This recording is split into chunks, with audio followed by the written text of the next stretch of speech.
Murat Usta bana şöyle güzellerinden bir kelle sıcak sıcak yiyelim. Yakışıklı bir kelle seçerim sana. Abi seçmesi de zor ya. Vallahi seçmesi de zor. Bak sana bir tane Tosun Paşa. Of of of of of of. Abi sıcak sıcak yiyelim. Evet abi. Hemen buharı üstünde abi. Vallahi of of of of of of.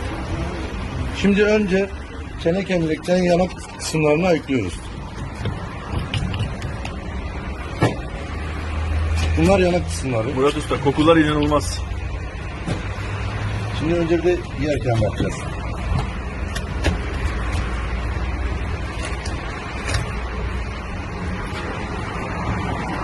Şöyle gözümün siyahına Evet. ayıklıyoruz.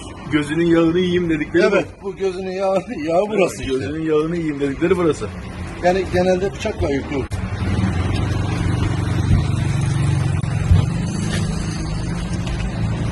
Bir daha gözünün yağı geliyor. Şöyle siyahını alıyoruz. Of of of. Şöyle aldık.